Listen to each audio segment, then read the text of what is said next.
This week saw a steep increase in stock prices for keyboard manufacturers as a million nerds descended on social media with the full weight of their pre-diabetic fingers to decry the announcement of a female Thor and a black Captain America. Marvel, the company that created X-Men, a comic about a group of others struggling to find acceptance, has no business pushing diversity, especially now, considering that their forays into media outside of comic books have increased their fan base way beyond the stereotypical fat white nerds that have consumed their products for decades. Comics are no longer a niche market. It's actually odd to encounter someone that doesn't proclaim to be a fan of at least one superhero franchise, but that's the direction things are going these days, and it would be odd if Marvel didn't at least retcon one of its major characters to be either a person of color, a gay, or a pussyhaver. And now, they have, with the introduction of Black Captain America and a new female Thor. Most of us are ambivalent to the change. People who read Salon are ecstatic. Fat white men on the internet are pissed off. But really, what announcement about a comic book aren't they pissed off about? Wait 5 years and change Captain America back to a white man and see how many of the same nerds get mad again. For a lot of them, their identities lie in what they mistake for educated opinions, warrantless criticism of a thing they take too seriously. Many are quick to call these nerds out for racism, and I wholeheartedly think that's unfair. There's very little, if any, racism present in fat white nerd hatred of a Captain African America or Lady Thor. Their outrage is a combination of two things: the aforementioned impulse to hate on any change made to their beloved cartoon for babies, and their inability to understand the left's calls for media representation for minorities. You see, fat white nerds don't understand the idea of inadequate media representation, and contrary to common criticism of white men angry about diversity, it's not because they experience plenty of representation already.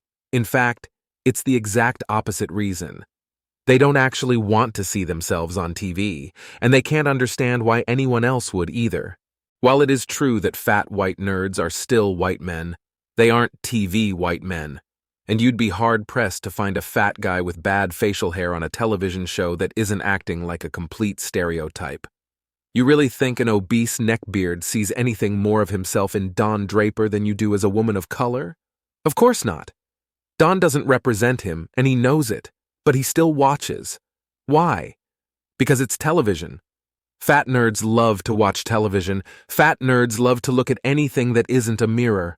Unlike oppressed minorities that need to be reminded of their bravery at every juncture, fat white nerds aren't watching shows to be reminded that they're fat white nerds.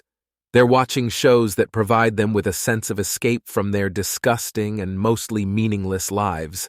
That's why comic book heroes for them have to resemble the people that made their lives miserable in high school. Superman, Captain America, and Batman all have to be wealthy jocks that, for whatever reason, give a shit about people other than themselves and use their strength to stand up for justice, despite the fact that situations like that rarely happen in the real world.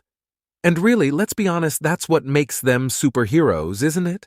Sure, their powers play a role, but the story lies in the fantasy that an attractive, powerful white man is doing something good for humanity, rather than just advancing his own cause. I mean, shit, Batman doesn't even have powers. He's just a rich white man that isn't a complete asshole. That's the angle, that's the story.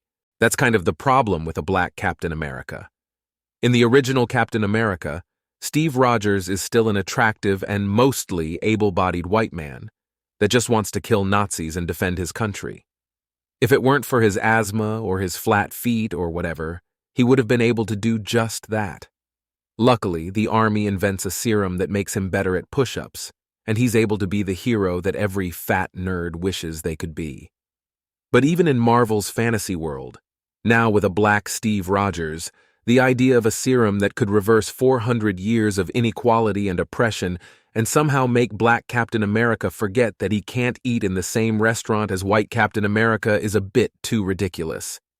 Even with the Muscle Man serum, black Captain America would still be oppressed. Both the appeal and myth of the comic hero isn't that some Joe Everyman became something great. It's that the people with power in real life would, in a make-believe world where people can fly, not be assholes. It's the idea that Lex Luthor would be seen as an evil business rather than a true American, being invited on Fox to extol his xenophobia towards aliens.